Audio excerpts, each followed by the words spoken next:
السلام عليكم. اللهم صل وسلم وبارك على سيدنا محمد، صلاة تنحل بها العقد وتنفك بها الكرب ويفتح لنا ولكم أبواب الرزق أينما كنتم وأينما نكون. ازيكم حبايبي؟ عاملين ايه؟ يا صباح الخير، صباح الحب، صباح الهنا على قلوبكم، صباحكم مشرق بنور الليل. تعالوا بقى ايه نجهز حلويات هناخدوها معانا في السكة واحنا مسافرين. طبعا انتوا عارفين ان احنا ايه، مسافرين مصيف وكده. ادعوا لنا كده دعوة حلوة ان احنا نرجع بالسلامة ان شاء الله ولكم بالمثل. قلنا بقى ايه، عيالي طلبوا مني، لا قالوا لي اعمل لنا حلويات ناكلوها بقى ايه في الجيت كده واحنا ماشيين في الريست مش عارفه ايه يعني، يتسلوا بيها يعني. قلت لهم ماشي حاضر من عينيا. فقمت بقى ايه، قلت اعمل صينيه كيكه كده جميله، هعملها لكم بقى بطريقه مختلفه غير المره اللي فاتت. هعملها لهم بالايه، هحط لهم فيهم كاكاو في النص عشان تبقى لونها ابيض وشوكولاته كده مع بعض. تمام كده حبايبي. هنا بقى المعيار هيبقى زي بعضه، دول 3 كوبايات دقيق نخلاهم، حطيت عليهم 1 بيكنج باودر ورشة ملح. تمام كده، دي المواد اللي هي الجافة. التاني بقى في الخلاط 3 بيضات، نص كوباية سمنة، كوبايتين سكر، اللهم صل على النبي، معلقة خل، كوباية عصير برتقال، وكيس فانيليا. تمام كده، اقولها لكم تاني: كوبايتين سكر، نص كوبايه سمنه، كوبايه عصير برتقال، معلقه خل، كيس فانيليا، اللهم صل على النبي، معلقه خل. تمام كده. هضربهم بقى ايه، تضربين في الخلاط ضرب جامد. الخلاط هنا كان معصلج معايا، هو ليه تكه كده، لازم تسمعي التكه عشان يشتغل، من غير التكه دي ما بيشتغلش الخلاط ده.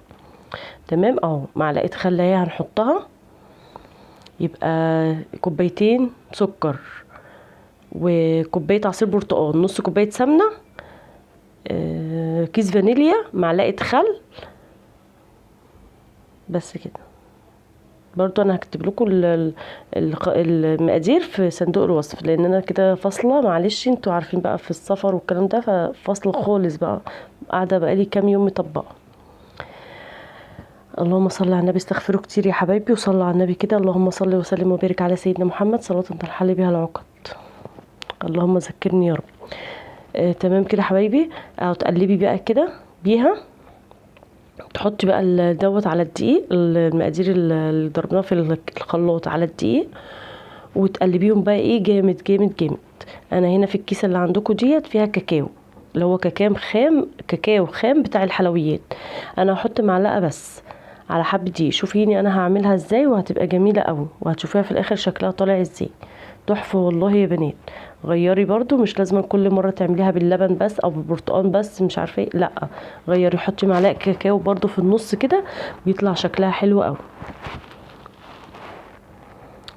اهو دهنا بقى الصينيه، هنجيب الصينيه وهندهنها سمنه من تحت، وهنبطرها بالدقيق. هنحط الدقيق كده نبطرها، عشان دي صينيه المونيا، ما رضيتش اعملها لكم في جرانيت ولا اي حاجه، قلت ايه عشان اللي ما عندوش حاجه الا المونيا يعرف يعملها فيها برضو، بتطلع زي الفل. وعلى فكره يا بنات، الالمونيا احلى 100 مره من اي صواني تانية في الكيكه بالزيت، بتطلعها جميله. بصوا انا حطيت حبه كده، يعني نص المقدار، وهاخد يجي معلقتين كده في ايه، في السلطانيه، واحط عليهم معلقه الكاكاو واقلبهم. والله طلعت شكلها جميل قوي وطعمها تحفه والله. اتمنى ان انتوا تجربوها كده، وما تنسونيش في اللايك والاشتراك في القناه، واللي ما اشتركش ليه يشترك، وادعوا لي دعوه حلوه كده. بصي بتقلبيه جامد جامد جامد لحد ما بيتجانس زي الخليط بتاع الكيكه كده، او تقلب وبقى بصوا، هو بقى كده جميل قوي. بس طبعا دي الكاكاو دي قلبتها ليه على في الكيكه، لان هي خام عليها السكر، فلازم تقلبيها مع الكيكه. بصي، هو المفروض ان انا كنت قلبتها في الخليط كله، بس احنا مش عايزينها كلها شوكولاته، انت عايزه تعملي نصها شوكولاته ونصها ابيض، حلو قوي، قلبي نص الخليط فيها. بس انا لا، انا حبيت ان انا اعملها في النص بس كده، وتبقى حلوه في باي عصايه كده اللي هي بتاعت شيش او اي حاجه، تقومي عاملاها كده مدرباها كلها ببعضيها. بصوا حطيت بقى بقيه الخليط، نزلته بقى على الوش كده، تطلع بقى من النص بقى ايه شوكولاته، وهتشوفوا حجمها كان تحفه. امشي بس على المقادير دي: 3 كوبايات دقيق نخلاهم، كيس بيكنج باودر ورشه ملح. تمام كده. في المواد بقى اللي هنخلطها في الخلاط: كوبايتين سكر، كوبايه عصير برتقال، نص كوبايه سمنه، 3 بيضات، مع كيس فانيليا، معلقه خل. تمام كده، وتطلع تحفه اهو. دي بقى انا دخلتها بقى ايه الفرن على درجه حراره، انا شغاله الفرن من ساعه ما عملتها على درجه حراره 180، ودخلتها الفرن ساعه الا ربع وهطلعها. قلنا هنا بقى نعمل صينيتين جلاش تحفه والله يا بنات، هتشوفوا. هنا كوبايتين سكر، نعمل الشربات: كوبايتين سكر وكوبايتين ميه وعليهم معلقه عسل كلوكوز. تمام كده. وهنحطه بقى ايه على البوتاجاز يغلي. بصوا كده، هو اول ما غلى 10 دقايق قمت جيت حطيت كيس فانيليا ونص نص معلقه ليمون ومعلقتين سمنه اهو. قدامكم كل حاجه خطوه بخطوه اهي عشان تعرفي تعمليها يا حبيبتي. طريقه وصفه طريقه سهله جدا ووصفه جميله. بصوا، نص الجلاش ب15 جنيه بس، وعملتي صينيه قد كده لعيالك تحفه، يفضلوا ياكلوا فيها يومين والله. او بالهنا والشفا لو كلوها في ساعتها، صحه وعافيه على قلبهم، هيبقى تحفه. ما غرمتيش الا هم 15 جنيه، وطبعا السكر والسمنه عندك في البيت، احسن ما تروحي تجيبي الكيلو ب 100 جنيه دلوقتي و120، فلا. بصوا بقى، الصينيه دي مدوره،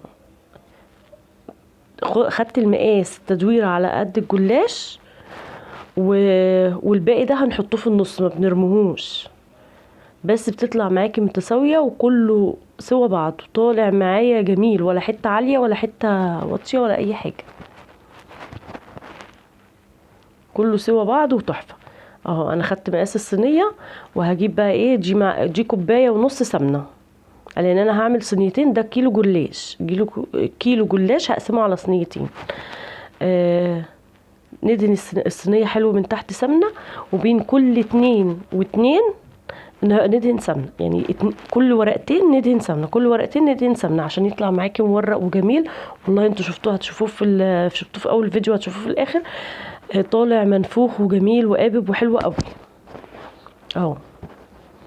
وكمان السكر بتاعه مظبوط على الشعر، يعني ولا هو مسكر قوي يجزع كده ولا اي حاجه، مظبوط بين كل ورقتين هنحط رشه ندهن سمنه، وناخد من اللي هو احنا قطعناه من الحرف ده نسويه برضو في النص.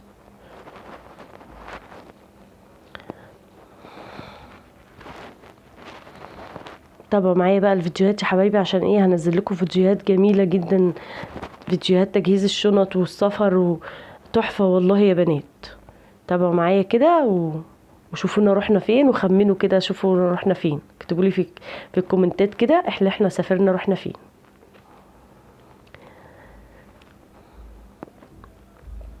وكل واحده بتتفرج عليا تكتب لي ان هي من انهي بلد.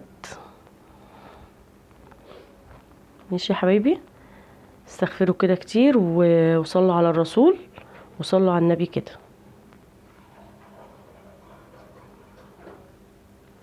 بص اهو، ما بنرميش حاجه. بصي، بنرصه في قلب الصينيه، بين كل 2 و2 نحط حبه من دول، مش تكلكعيه، لا افرديه وادهني سمنه. السمنه بتخليه نايم كده، نام خلاص كده ومش هايش ولا اي حاجه، ويبقى تطلع مورق وكل حته مدهونه سمنه. كان تحفه والله يا بنات، صحه وعافيه على اللي اكله وصحه وعافيه على اللي شافه. بصوا تحفه. او اخر بقى رق خلاص كده هقطعه بقى، وبعد كده ادهنها بقى ايه الوش الاخير سمنه، عشان اعرف ان انا ايه امسكها واقطعها. بصي بتساوي بقى الحروف كده ويبقى جميل، سهل قوي قوي، ما خدش وقت. قومي كده هاتيلك ايه نص كيلو وقومي اعمليه، وما خدش وقت خالص. وكل طبعا حاجتك السمنه والسكر عندك في البيت، هو هتجيبي بس نص الجلاش ب15 جنيه، جبتي الكيلو ب30 هيعملك صينيتين كبار وما شاء الله اهو. بصوا انا قطعته ازاي، قلت اقطعه بقى ايه مربعات كده،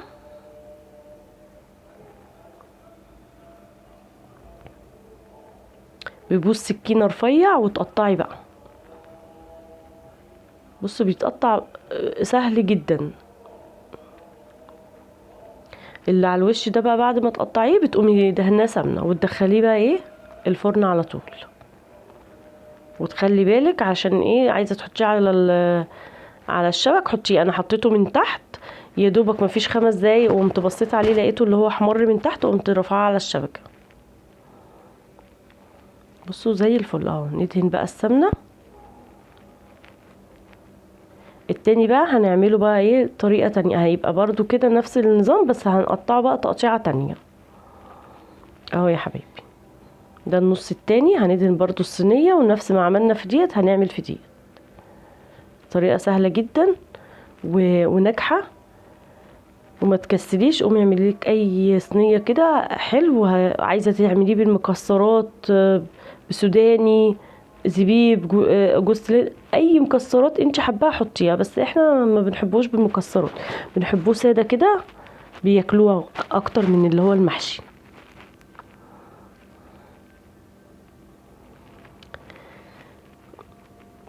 بصي هنعمل برضو نفس ما عملنا في التانية، هنعمل في ديت بين كل 2 و2 تدهني سمنه، وتحطي الزياده اللي هو التاني دوت،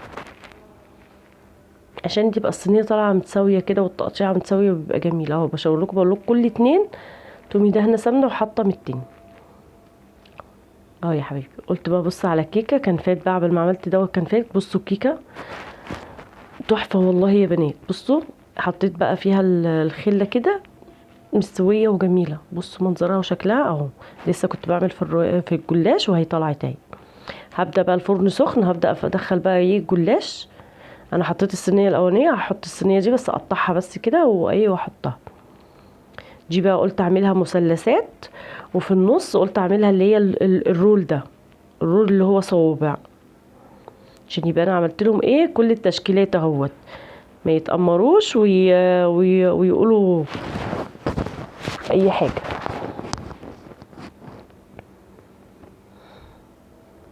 يا حبايبي بصوا قطعت دوت ودوت، واللي في النص بقى قطعته ايه رول كده صوابع. طريقه جديده وطريقه سهله جدا، مفيش اسهل منها. تقطيعه جديده اهي. بصوا ده مثلثات، وتدهني برضو على الوش سمنه كده وبالهنا والشفا بقى.